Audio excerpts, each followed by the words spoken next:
Example 36. A round balloon of radius r subtend an angle alpha at the eye of an observer. कह रहा है कि एक round balloon है जिसका रेडियस r है। ये बोल रहा है कि आई ऑब्जर्वर के आई पे अल्फा एंगल बना रहा है। जैसे देखिए यहाँ पे एक ये राउंड बलून है और एक ऑब्जर्वर का मतलब क्या होता है, इस बलून को जो देख रहा है। तो मान लीजिए ये ऑब्जर्वर यहाँ पे है और इसका आँख ये है। मान लीजिए ये पी पॉइंट है जो कि ऑब्जर्वर का आई है, ठीक है। और ये बोला था कि ये जो बलून है वो ऑब्जर्वर के आई पे अल्फा एंगल बना रहा है। तो यहाँ पे ये इस तरीके से बनाएगा,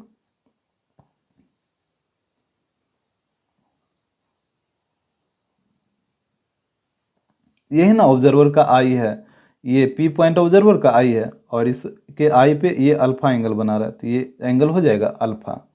इसके बाद देखिए while the angle of elevation of its center is beta, जबकि कह रहा है इसके सेंटर का जो एंगल ऑफ एलिवेशन है वो बीटा है। तो यहाँ पे देखिए एंगल ऑफ एलिवेशन कैसे बनता है, जैसे यहाँ पे ऑब्जर्वर का आई है तो ये अगर ये सामने देखेगा इस तरीके से तो यहाँ पे एक हॉरिजॉन्टल लाइन बनेगा।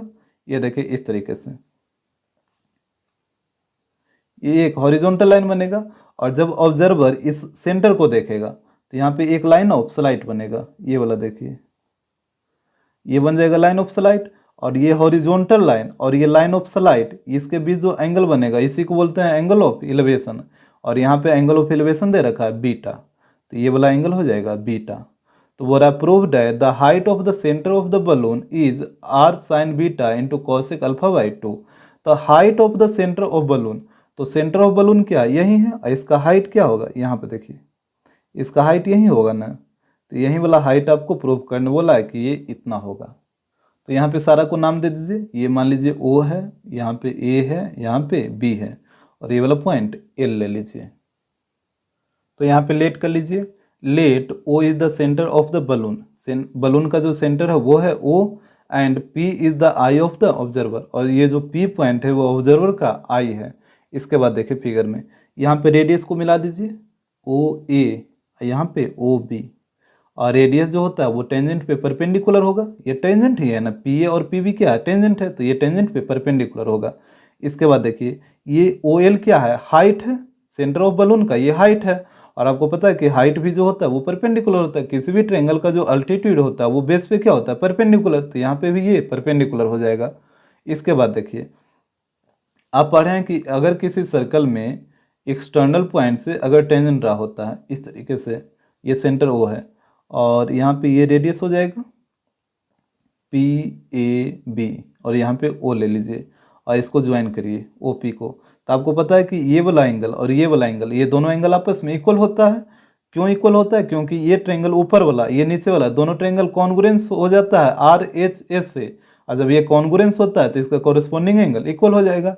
और कॉरेस्पॉन्डिंग एंगल कैसे हुआ, तो यहाँ पे देखिए ओ ए और ओ बी ये दोनों साइड आपस में क्या होता है, इक्वल होता है। रेडियस है ना, तो रेडियस के सामने वाला ये दोनों साइड आपस में इक्वल हो गया, तो ये दोनों कॉरेस्पॉन्डिंग साइड हो गया और कॉरेस्पॉन्डिंग साइड के सामने वाला एंगल भी कॉरेस्पॉन्डिंग एंगल ये आपस में इक्वल हो जाएगा। तो आपको सिंपली याद रखना है कि अगर किसी सर्कल में एक्सटर्नल पॉइंट से टेंजेंट रहा होता है तो यहाँ पे ये दोनों एंगल आपस में इक्वल होता है। ये आप पहले ही पढ़ चुके हैं सर्कल में। तो यहाँ पे देखिए ये पी पॉइंट से एक टेंजेंट पी ए और एक टेंजेंट पी बी ड्रा हुआ है और ये पूरा है एंगल अल्फा।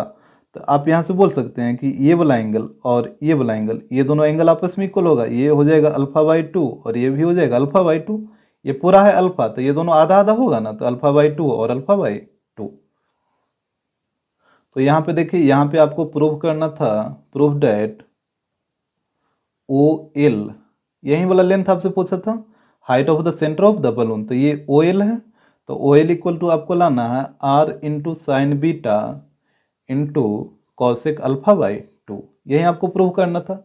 अब देखिए ओ एल कौन ट्रायंगल में आ रहा है, तो ओ एल आ रहा है पी ओ एल में, इसी ट्रायंगल में आ रहा है ना पी ओ एल, इस ट्रायंगल में ओ एल आ रहा है।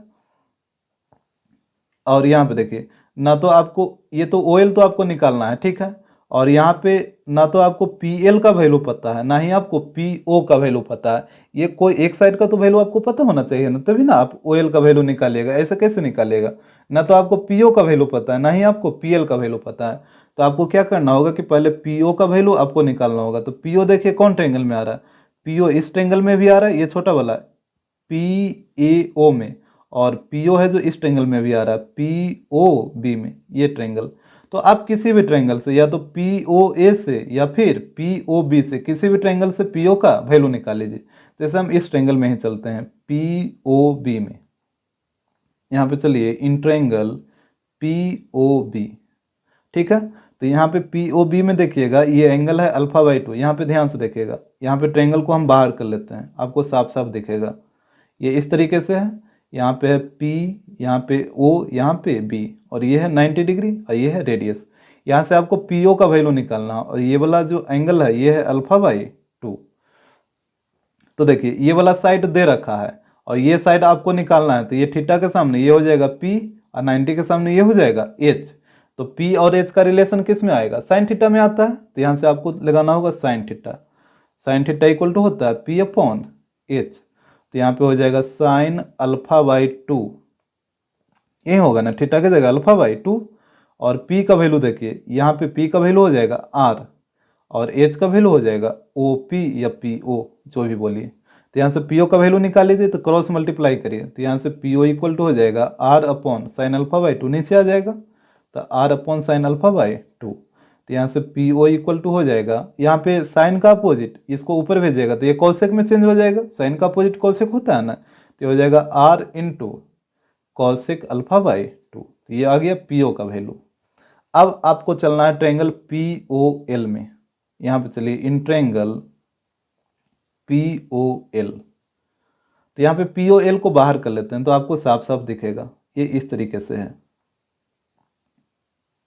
यहाँ पे है POL, यहाँ पे 90 डिग्री है और PO का वैल्यू अभी अप्लाई है R into cosec alpha by 2, और ये तो OL आपको निकालना ही है। और ये वाला एंगल देखिए कितना बढ़ रहा है POL, तो ये वाला एंगल, ये एंगल है बीटा, तो ये वाला एंगल हो जाएगा बीटा। अब यहाँ पे देखिए आपको OL ये वाला साइड निकालना है और ये साइड का वैल्यू दे रखा है। तो 90 के सामने ये हो जाएगा H और थीटा के सामने ये हो जाएगा P, और P और H का रिलेशन किस में आता है, साइन थीटा में। तो यहाँ से आपको चलना होगा sine theta. Sine theta equal to हो जाएगा P अपॉन H, और P यहाँ पे है OL और H है OP। यहाँ पे वैल्यू पुट करिए तो थीटा का वैल्यू यहाँ पे बीटा हो जाएगा थीटा की जगह, तो हो जाएगा sine beta equal to OL तो आपको निकालना ही है, और OP यहाँ पे देखिए OP का वैल्यू है R into cosec alpha by 2। तो यहाँ पे पुट करिए R into cosec alpha by 2, यहाँ से क्रॉस मल्टीप्लाई कर दीजिए। तो OL इक्वल टू हो जाएगा sine beta into R into cosec alpha by 2। तो यही तो आपको लाना था। Example 37, a straight highway leads to the foot of a tower. करा है कि एक स्ट्रेट हाईवे है जो टावर के फुट की ओर जाता है। तो यहाँ पे देखिए मान लीजिए ये एक स्ट्रेट हाईवे है और यहाँ पे एक टावर है, ये टावर है AB, और ये जो स्ट्रेट हाईवे है वो टावर के फुट की ओर जा रहा है। इसके बाद बोल रहा है a man standing at the top of a tower observe a car eight an angle of depression of 30 degree. करा है कि एक आदमी है जो टावर के टॉप पे है, ये नीचे एक कार को देखता है और इस कार को जो देखा वो angle of depression of 30 degree पे। तो यहाँ से देखिए मान लीजिए कार इस पॉइंट पे है, यहाँ पे कहीं पे ये आदमी है जो कार को देखा, और ये कार को देखा angle of depression of 30 degree पे। तो जैसे यहाँ पे कोई आदमी खड़ा है तो ये हॉरिजॉन्टली अगर सामने देखता है तो यहाँ पे इस तरीके से लाइन बनेगा, और कार को देखेगा तो यहाँ पे ये वाला लाइन बनेगा, लाइन ऑफ साइट। और ये दोनों के बीच जो एंगल बनेगा इसी को बोलते हैं एंगल ऑफ डिप्रेशन, और ये देखा था 30 डिग्री पे, तो ये हो गया 30 डिग्री। इसके बाद देखिए which is approaching to the foot of the tower with a uniform speed. ये जो कार है वो टावर के फुट की ओर आ रहा है एक यूनिफॉर्म स्पीड से। यूनिफॉर्म स्पीड का मतलब सेम स्पीड। इसके बाद बोला 6 सेकेंड्स लेटर, 7 सेकेंड के बाद the angle of depression of the car is found to be 60 degree. 6 second के बाद कार का जो एंगल ऑफ डिप्रेशन है वो हो गया 60 डिग्री। तो देखिए कार है जो इधर टावर की ओर आ रहा है, तो मान लीजिए कि 6 सेकेंड के बाद कार यहाँ पे आ गया, तो इस पॉइंट से एंगल ऑफ डिप्रेशन यहाँ से इसको मिलाइए तो ये पूरा हो जाएगा एंगल ऑफ डिप्रेशन, और ये हो गया 60 डिग्री। तो कह रहा है find the further time taken by car to reach the foot of the tower. तो बोल रहा है कि फिर इस पॉइंट से टावर के फुट तक आने में कार को कितना टाइम लगेगा। ये मान लीजिए ये पॉइंट है सी और ये पॉइंट है डी, तो सी पॉइंट से लेके बी पॉइंट तक जाने में कार को कितना टाइम लगेगा, यही आपसे पूछा है। तो यहाँ पे देखिए डी से सी तक आने में इसको लगा था 6 सेकेंड, और यहाँ पे देखिए ये है 30 डिग्री, तो ये भी हो जाएगा बाई अल्टरनेट 30 डिग्री, और ये पूरा है 60, तो ये भी बाई अल्टरनेट ये भी हो जाएगा 60 डिग्री। यहाँ पे लेट कर लीजिए, let A B is a tower whose height is H metre. A B एक टावर है और इसका हाइट लेट कर लीजिए एच मीटर है। इसके बाद a car moves from point D to C in 6 second. एक कार है जो पॉइंट डी से पॉइंट सी तक मूव करता है, वो भी 6 सेकेंड में। तो यहाँ पे आपसे पूछा है कि सी पॉइंट से बी पॉइंट तक आने में कार को कितना टाइम लगेगा। तो सबसे पहले आप ये पता कर लीजिए कि सी पॉइंट से बी पॉइंट तक जाने में कार कितना डिस्टेंस कवर करेगा, और जब डिस्टेंस निकल जाएगा तो टाइम भी निकल जाएगा। तो पहले आप ये बी सी का लेंथ निकालिए कि इसका डिस्टेंस कितना है। तो यहाँ पे देखिए आपको दो ट्रायंगल दिख रहा है, एक ट्रायंगल ए बी सी जिसमें 60 डिग्री पर रहा, और एक ट्रायंगल ए बी डी जिसमें 30 डिग्री पर है। तो बारी बारी से दोनों ट्रायंगल में चलिए। तो पहले इसमें चलिए ए बी सी में, in triangle A B C. तो ट्रायंगल ए बी सी में देख रहे हैं कि एंगल बढ़ रहा है 60 डिग्री, तो यहाँ से लगाइए tan 60। तो ये हो जाएगा tan 60 equal to P upon B, तो ये हो जाएगा A B upon B C. तो ये हो जाएगा tan 60 का वैल्यू √3, और ए बी है एच अपॉन बी सी। तो यहाँ से बी सी का वैल्यू निकाल लीजिए। तो यहाँ से क्रॉस करिए, तो बी सी यहाँ पे आ जाएगा √3 यहाँ पे आ जाएगा, तो बी सी इक्वल टू हो जाएगा एच अपॉन √3। तो ये वाला लेंथ आ गया एच अपॉन √3। इसके बाद बड़ा वाला ट्रायंगल में चलिए ए बी डी में, in triangle A B D. तो ए बी डी में आप देख रहे हैं एंगल ऑफ ये 30 डिग्री है एंगल, तो यहाँ से लगाइए tan 30।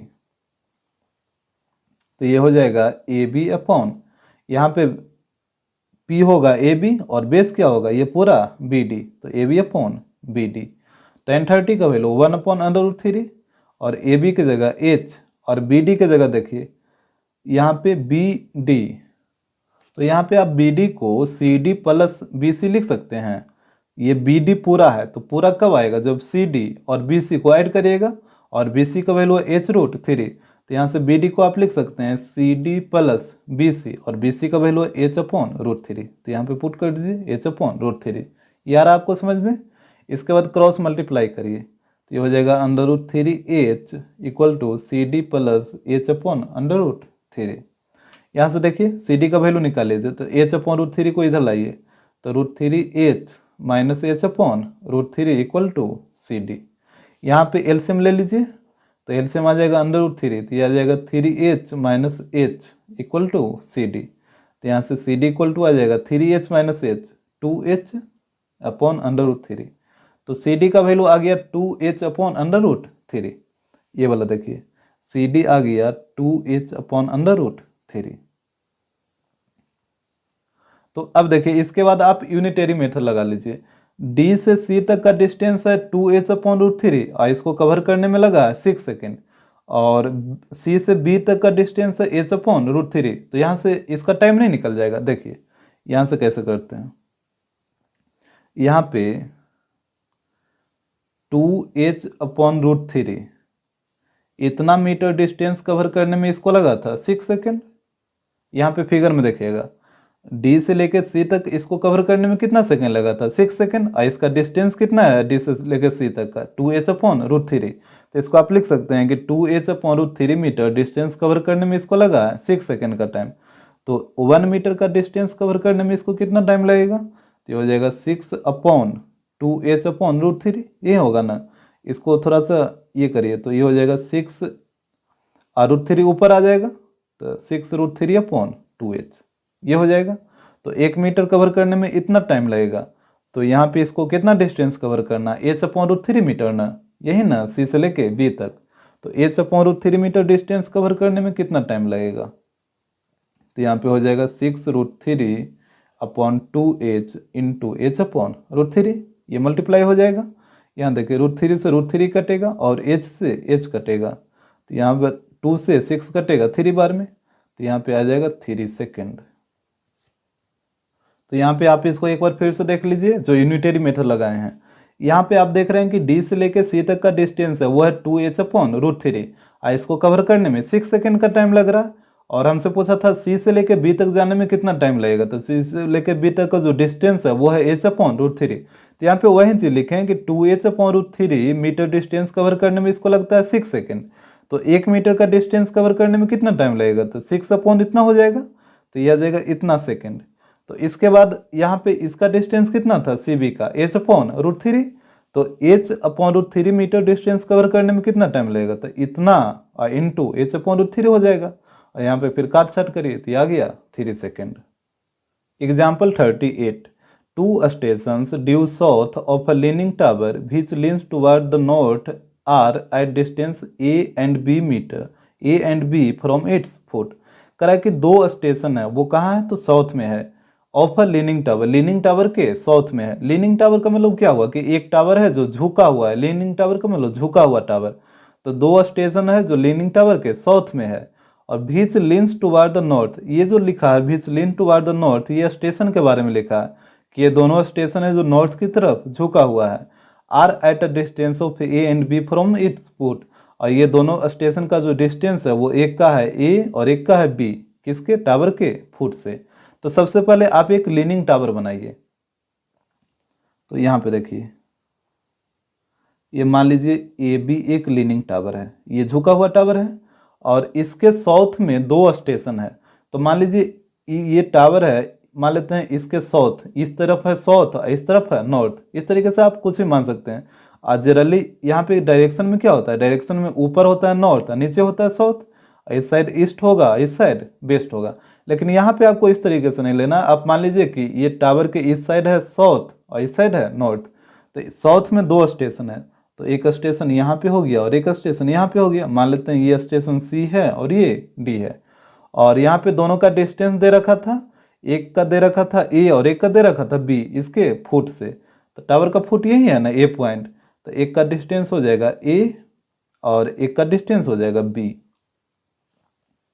और यहाँ पे बोला था कि ये जो दोनों स्टेशन है वो नॉर्थ की तरफ झुका हुआ है, तो जब इस तरफ साउथ है तो उस तरफ होगा नॉर्थ, तो ये नॉर्थ की तरफ कैसे झुकेगा, इसी तरीके से झुकेगा ना, ये हो गया और ये हो गया, ये नॉर्थ की तरफ झुका हुआ है इस तरफ से, और यहाँ पे इसको मिला दीजिए। इसके बाद देखिए करा if alpha comma beta be the elevation of the top of the tower from this stations, करा ये स्टेशन से टावर के टॉप का जो एंगल ऑफ एलिवेशन है वो है अल्फा और बीटा। तो मान लेते हैं ये वाला है अल्फा और ये वाला है बीटा, आप किसी को भी अल्फा किसी को भी बीटा मान सकते हैं, आपका मर्जी। इसके बाद बोला prove that its inclination theta to the horizontal is given by cot theta equal to इतना। तो यहाँ पे बोल रहा है कि प्रूव करिए it's inclination theta to the horizontal. यहाँ पे जो लिखा है इट्स इंक्लाइनेशन थीटा, इसका मतलब क्या हुआ, ये किसके इंक्लाइनेशन के बारे में बोल रहा है, ये टावर के इंक्लाइनेशन के बारे में बोल रहा है। ये टावर ए बी है, तो बोल रहा है कि इसका जो इंक्लाइनेशन है वो है theta to the horizontal, horizontal का मतलब ग्राउंड के साथ, तो ये ग्राउंड ए ही होगा ना। और यहाँ पे देखिए ये ग्राउंड के साथ ये झुका हुआ है थीटा डिग्री पे, और यहाँ पे बोला is given by cot theta equal to इतना, और ये कॉट थीटा का वैल्यू इतना होगा, यही आपको प्रूव करना है। यहाँ पे इसको मिलाइए और इस पॉइंट का नाम ले लेते हैं E, ये हो जाएगा यहाँ पे 90 डिग्री क्योंकि ये सीधा रहेगा। यहाँ पे जो BE है ये हाइट का काम करेगा, ठीक है, और जब ये हाइट का काम करेगा तो यहाँ पे ये 90 डिग्री बना देगा। तो यहाँ पे लेट कर लीजिए, let AB is a leaning tower. यहाँ पे देखिए AB है जो एक लीनिंग टावर है, 2 station C and D which is south of the leaning tower, 2 station एक C और एक D है जो कि लीनिंग टावर के साउथ में है। यहाँ पे AE जो डिस्टेंस है इसको मान लीजिए x, और ये जो हाइट है इसको मान लीजिए h। यहाँ पे लेट कर लीजिए, let AE equal to x and BE, इसको लेट कर लीजिए h। अब यहाँ पे देखिए आपको 3 ट्रायंगल दिखेगा, एक ट्रायंगल में एंगल थीटा बन रहा, एक ट्रायंगल में एंगल अल्फा बन रहा और एक ट्रायंगल में एंगल बीटा बन रहा। लेकिन आपको वही ट्रायंगल लेना है जिसमें ये 90 डिग्री आना चाहिए। जैसे एंगल अल्फा बन रहा तो आप ट्रायंगल बी सी ए, ये वाला ट्रायंगल मत ले लीजिएगा बी सी ए, क्योंकि इसमें एंगल अल्फा बन रहा है लेकिन इसमें 90 डिग्री कहाँ बन रहा है। और जब 90 डिग्री नहीं बनेगा तो फिर साइन कॉस टेन कैसे लगाइएगा। तो जब भी एंगल, जैसे ये वाला ट्रायंगल लेना है जिसमें एंगल अल्फा बन रहा है तो आपको लेना होगा बी ई सी, ये वाला बी ई सी 90 इंक्लूड होना चाहिए। तो यहाँ से आप 3 ट्रायंगल आप देख रहे हैं, बारी बारी से तीनों ट्रायंगल लीजिए। तो पहले सबसे पहले लीजिए ट्रायंगल ए ई बी जिसमें एंगल थीटा बन रहा है। यहाँ पे चलिए in triangle A E B में, तो ट्रायंगल ए ई बी में चलेगा तो ये है थीटा, तो यहाँ पे लगाइए टेन थीटा। तो टेन थीटा इक्वल टू हो जाएगा बी ई अपॉन ए ई। यहाँ पे देखिए टेन थीटा लगाइएगा तो क्या होगा पी बाई बी, तो पी हो जाएगा बी और बी हो जाएगा ए ई, तो बी ई अपॉन ए ई। तो यहाँ पे हो जाएगा tan theta equal to B E का वैल्यू है एच और ए ई का वैल्यू है एक्स।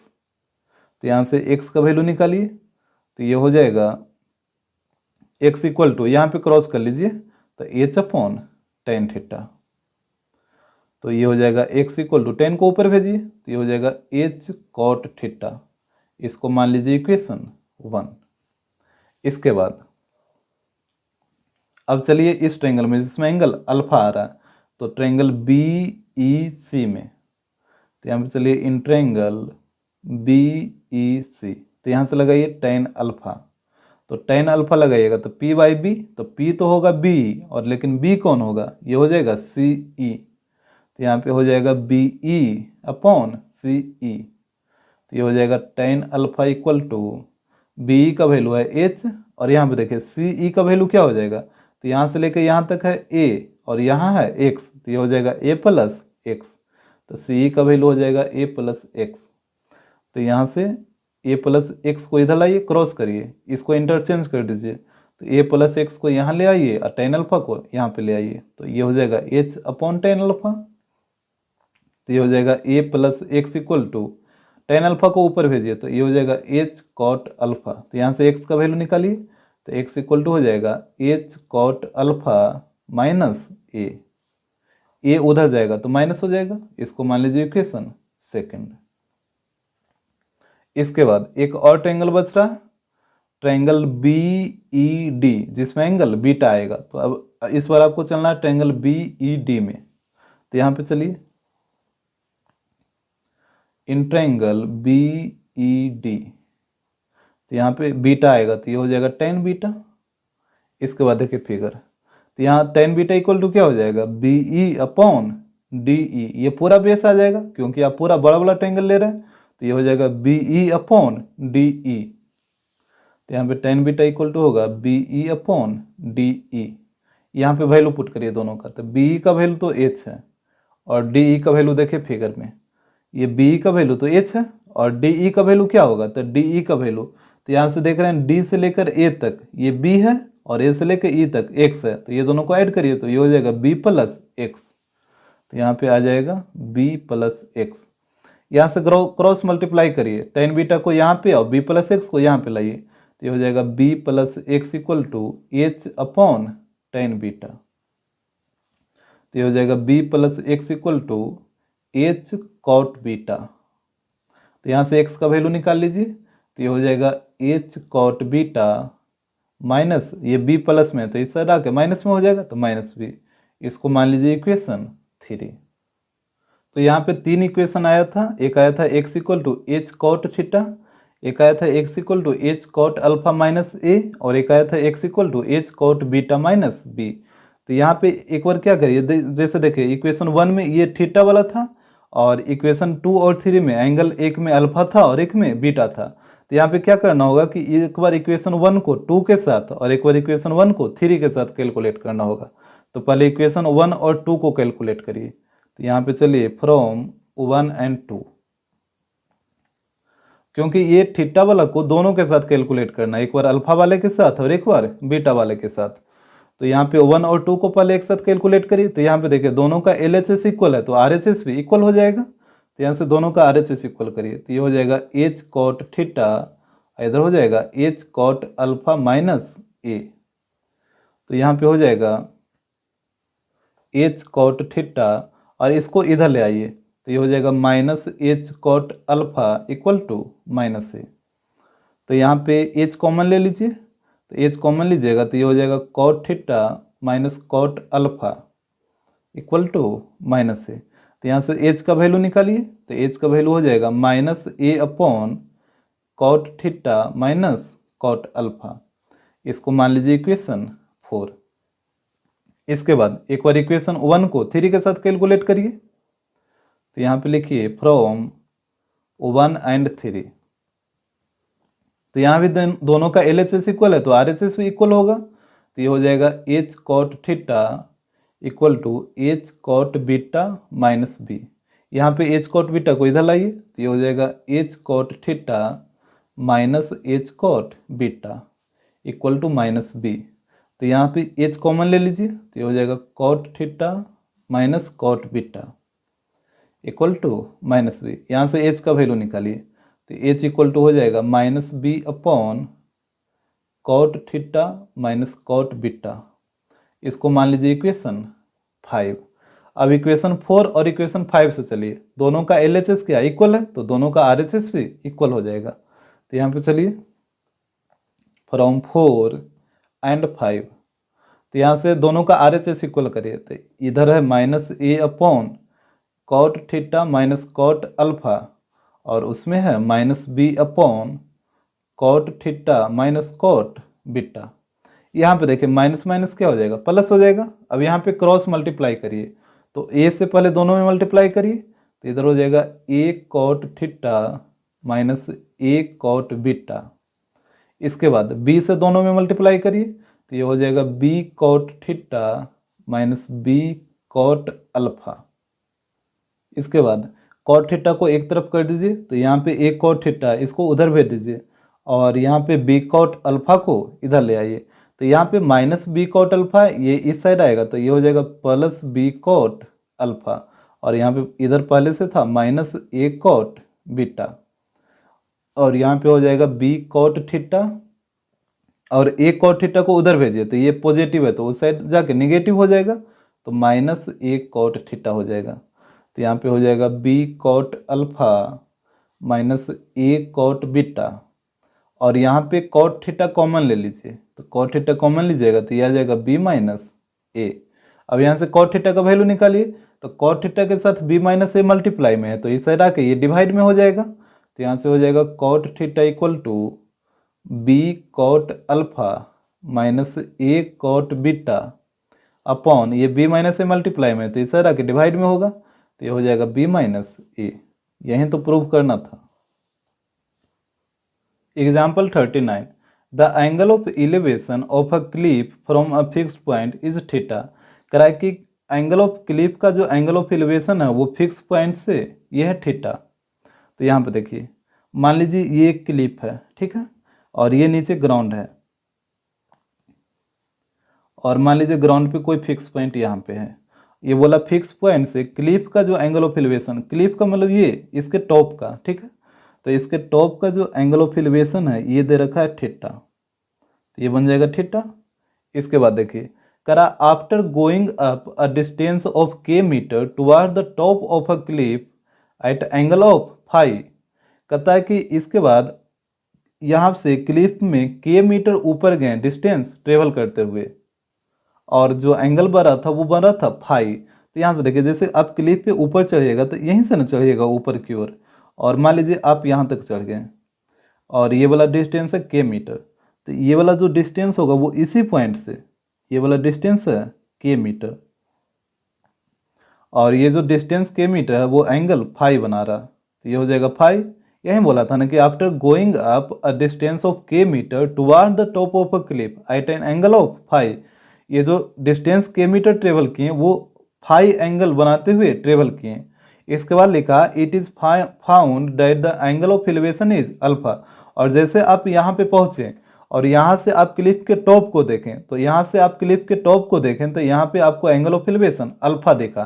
तो यहाँ पे देखिए जैसे आप यहाँ पे पहुँच गए हैं और यहाँ से क्लिफ के टॉप को देखिएगा तो सबसे पहले यहाँ से अगर आप सामने देखेगा तो एक ये हॉरिजॉन्टल लाइन इस तरीके से दिखेगा, और यहाँ से सामने टॉप को देखिएगा तो ये हो जाएगा आपका लाइन ऑफ स्लाइट। ये हॉरिजॉन्टल लाइन और लाइन ऑफ स्लाइट के बीच जो एंगल बनेगा यही बनेगा अल्फा।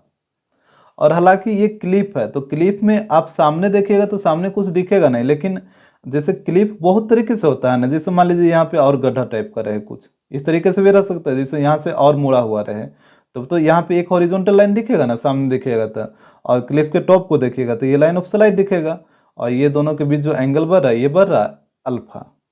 तो इसके बाद बोला है so that the height of clip is इतना, तो हाइट ऑफ क्लिप होगा वो इतना होगा। तो जैसे ये एक रफ फिगर था, इसको आप डायग्राम से बना लीजिए। यहाँ पे इसको एक सीधा लाइन ड्रा करिए, तो इसी को मान लीजिएगा ये क्लिप है, ठीक है, क्योंकि क्लिप का हाइट यही पॉइंट है ना, तो आप मान लीजिएगा यही एक क्लिप है। जैसे ये मान लीजिए ए बी, तो यही हो जाएगा क्लिप। तो यहाँ पे इसको एक डायग्राम ड्रा करिए। मान लेते हैं कि ए बी है जो क्लिप है, और फिक्स्ड पॉइंट यहाँ पे है, और फिक्स्ड पॉइंट से क्लिप का जो एंगल बढ़ा था वो बढ़ा था, ये जो एंगल बढ़ा था वो बढ़ा था थीटा, तो ये हो गया थीटा। ये मान लेते हैं फिक्स पॉइंट ओ है। इसके बाद देखिए यहाँ से डिस्टेंस ट्रेवल किए थे के मीटर टुवर्ड द क्लिप, और यहाँ पे इस तरीके से एक हॉरिजॉन्टल लाइन था और एक ही लाइन ऑफ स्लाइड था, और यहाँ पे जो एंगल बढ़ा था वो बढ़ा था अल्फा, ये वाला एंगल अल्फा हो गया। और यहाँ पे मान लीजिए ये पॉइंट है सी, और यहाँ से इसको सीधे मिला दीजिए, ये हो जाएगा। यहाँ पे ई ले लीजिए और यहाँ पे डी ले लीजिए, और यहाँ पे ये नीचे वाला जो एंगल था ये था फाई, ठीक है। तो फिगर तो आपको आ गया होगा समझ में। इसके बाद देखिए, तो यहाँ पे लेट कर लीजिए, let A B is a clip and O is a fix point. ये देखिए ए बी क्लिप है और ओ है जो इसका फिक्स पॉइंट है, and A B equal to H metre. यहाँ पे ए बी का जो लेंथ है इसको मान लीजिए ये है एच मीटर। इसके बाद देखिए यहाँ पे आपको बोला था प्रूव करने की जो क्लिप का हाइट है वो है इतना, तो क्लिप का हाइट कौन है, यही है ना ए बी, और ए बी में दो पोर्शन आ रहा है, एक बी डी आ रहा है और एक ए डी आ रहा है। तो यदि आप ए डी और बी डी दोनों का वैल्यू निकाल लेते हैं तो फिर दोनों को ऐड कर दीजिएगा, तो ये पूरा ए बी का लेंथ आ जाएगा। तो यहाँ से देखिए ये जो ए डी है और ये सी है, ये दोनों आपस में क्या इक्वल है, ए डी और सी आपस में इक्वल है। तो आप क्या करिए कि इस ट्रायंगल में चलिए और इस ट्रायंगल से सी का वैल्यू निकाल लीजिए। तो जब सी का वैल्यू निकल जाएगा तो ए डी का भी वैल्यू निकल जाएगा, और ये वाला डिस्टेंस दे रखा है के मीटर है ये वाला। तो यहाँ से चलिए इस ट्रायंगल में, ट्रायंगल सी ओ ई में, तो यहाँ से चलिए इन ट्रायंगल सी ओ ई, और यहाँ पे एंगल इसमें बढ़ रहा है फाई, और ये वाला आपको निकालना है, ये वाला दे रखा है, यहाँ पे 90 रहेगा, तो ये P हो जाएगा, और ये 90 के सामने ये H हो जाएगा। तो यहाँ से साइन थीटा आपको लगाना होगा, थीटा के सामने ये P ही होगा ना, और ये H होगा। तो P और H का रिलेशन किस में होता है, साइन में। तो यहाँ से आपको लगाना होगा साइन फाई, तो यहाँ पे लगाइए साइन फाई। तो साइन थीटा इक्वल टू होता है P अपॉन H, तो ये हो जाएगा CE अपॉन CO, तो ये हो जाएगा CE अपॉन CO। तो यहाँ से साइन फाई इक्वल टू हो जाएगा, CE तो आपको निकालना ही है, और CO का वैल्यू है K, ये वाला देखिए CO ये वाला है के मीटर। तो यहाँ से CE का वैल्यू निकाल लीजिए, तो क्रॉस मल्टीप्लाई करिए, तो CE इक्वल टू हो जाएगा K साइन फाई। और चूंकि CE और DA ये दोनों आपस में इक्वल है, CE इक्वल है DA का, तो DA इक्वल टू भी हो जाएगा K साइन फाई, ठीक है। तो ये DA का वैल्यू आ गया K साइन फाई। इसके बाद देखिए अब आपको चाहिए BD, तो BD के लिए कौन ट्रायंगल में चलना होगा, इस ट्रायंगल में चलना होगा तभी ना BD निकलेगा। अब बताइए इस ट्रायंगल में BD आपको निकालना है, तो यहाँ पे या तो CD या तो CB, ये दोनों कोई भी एक साइड का वैल्यू आपको पता रहेगा तभी ना BD निकालिएगा, ऐसे कैसे निकालिएगा। तो न तो आपको CD पता है और न ही आपको CB पता है, कोई भी साइड आपको पता नहीं है। तो यहाँ पे देखिए लेकिन CD जो साइड है वो ये EA के इक्वल होगा, ये दोनों आपस में इक्वल होगा। और यहाँ पे आप ध्यान दीजिए EA को आप क्या लिखिएगा, OA माइनस OE लिखिएगा ना। EA को क्या लिखेगा, पूरा में से OE को घटा लीजिए तो EA बचेगा। तो यहाँ पे आप लिख सकते हैं EA equal to OA minus OE। ध्यान से देखिए फिगर में, ये को क्या लिखेगा, ओ ए माइनस ओ ई। तो ना तो आपको ओ ए पता है और ना ही आपको ओ ई पता है, तो बारी बारी से दोनों का लेंथ निकालिए। तो यहाँ पे देखिए ओ ए जो आ रहा है ये बड़ा वाला ट्रायंगल में आएगा। ओ ए किस ट्रायंगल में आएगा, ट्रायंगल ओ ए बी में, ये पूरा बड़ा वाला ट्रायंगल में ओ ए आएगा। तो चलिए in triangle O A B में, तो बड़ा वाला ट्रायंगल में आप देख रहे हैं कि ये जो एंगल बढ़ रहा है वो बढ़ रहा है थीटा, तो यहाँ से लेना होगा tan थीटा। ठीक है, तो tan थीटा लीजिएगा तो यहाँ पे P हो जाएगा ए बी और B हो जाएगा ओ ए। तो यहाँ से लीजिए tan थीटा, तो ये हो जाएगा ए बी अपॉन ओ ए। यही होगा ना, जब थीटा लीजिएगा बड़ा वाला ट्रायंगल में तो ये हो जाएगा P और ये हो जाएगा B, तो ए बी अपॉन ओ ए। तो यहाँ से हो जाएगा tan theta equal to A B का वैल्यू फिगर में देखिए h है, तो यहाँ पे h आ जाएगा और ओ ए तो आपको निकालना ही है, तो यहाँ पे ओ ए आ जाएगा। तो यहाँ से क्रॉस करिए तो ओ ए इक्वल टू आ जाएगा h upon tan theta. tan theta यहाँ पे और ओ ए यहाँ पे आ जाएगा, तो यहाँ से ओ ए इक्वल टू आ जाएगा h cot थीटा। ठीक है, तो ओ ए का वैल्यू आ गया h cot थीटा। इसके बाद देखिए अब आपको चाहिए ओ ई, तो यहाँ पे देखिए ओ ई कौन ट्रायंगल में आ रहा है, इस छोटे वाले ट्रायंगल में। तो यहाँ पे चलिए इन ट्रायंगल ओ सी ई, ये छोटा वाला इन ट्रायंगल ओ सी ई, तो ओ सी ई में चलिएगा तो इसमें एंगल फाइव बन रहा है और आपको ओ ई निकालना है और ओ सी दे रखा है, तो थीटा के सामने ये हो जाएगा पी और ये हो जाएगा बी। तो यहाँ से बी आपको निकालना है और ये ओ सी का वैल्यू दे रखा है, ये एच होगा ना 90 के सामने, तो बी और एच का रिलेशन किस में आएगा, कॉस में।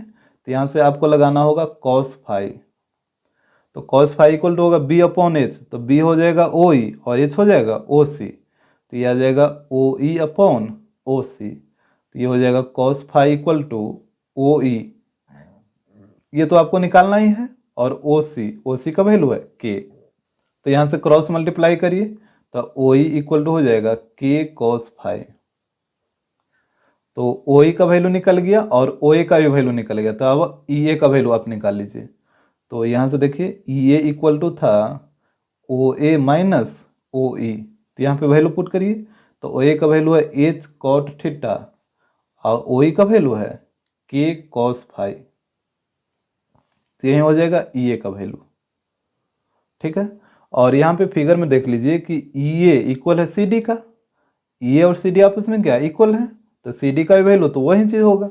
यहाँ पे लिख लीजिए चूंकि ई ए इक्वल है सी डी का, सो सी डी इक्वल टू भी हो जाएगा H cot theta minus K cos five. इसके बाद देखिए सी डी का वैल्यू आया था H cot theta minus K cos five, और यहाँ पे आपको प्रूव करना था ए बी इक्वल टू, ये देखिए ए बी इक्वल टू इतना आपको लाना था। तो ए बी में देखिए ये सी डी का वैल्यू तो आप निकाल लिए हैं, और बी डी, यहाँ से देखिए बी डी का वैल्यू क्या हो जाएगा, ये पूरा है एच और ये वाला है के साइन फाइव, तो ये बी डी का वैल्यू क्या हो जाएगा, यहाँ से पूरा में से इसको घटा लीजिए तो यह आ जाएगा H minus K sine five, यही हो जाएगा बी डी का वैल्यू। अब चलिए इस ट्रायंगल में, ट्रायंगल बी सी डी में,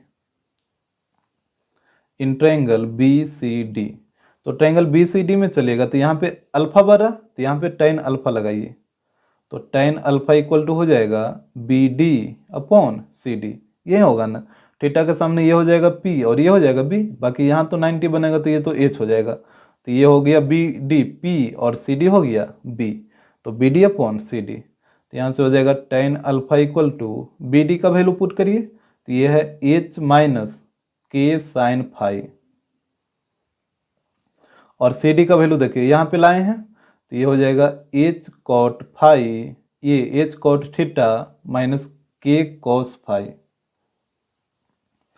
tan अल्फा को आप लिख सकते हैं 1 कॉट अल्फा, क्योंकि यहाँ पे देखिए आपको कॉट अल्फा ही लाना है, tan अल्फा तो लाना नहीं है, तो tan अल्फा को चेंज करना होगा कॉट में, तो यहाँ पे tan को लिख सकते हैं 1 अपॉन कॉट अल्फा, इस साइड वहीं रहेगा H minus K sine five upon H cot theta minus K cos five.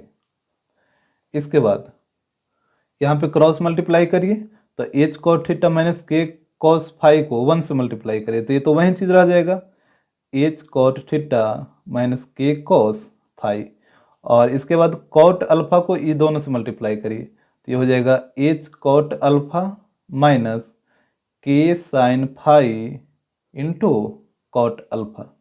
इसके बाद देखिए एच वाला को एक तरफ ले आइए तो इसको इधर ले आइए तो ये हो जाएगा एच कॉट थीटा, इसको इधर लाइएगा तो माइनस एच कॉट अल्फा हो जाएगा, और यहाँ पे इसको उधर भेजिए तो ये माइनस है तो उस साइड आके प्लस हो जाएगा तो ये हो जाएगा के कॉस फाई, ये पॉजिटिव, और पहले से इधर ये वाला था तो इसको लिख लीजिए minus K sine phi into cot alpha.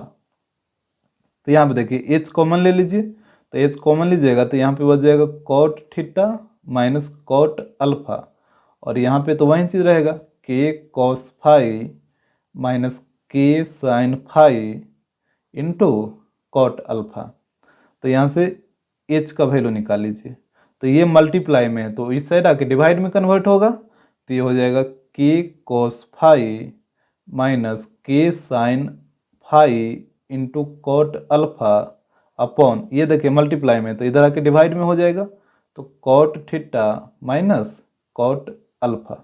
यही तो आपको प्रूव करना था।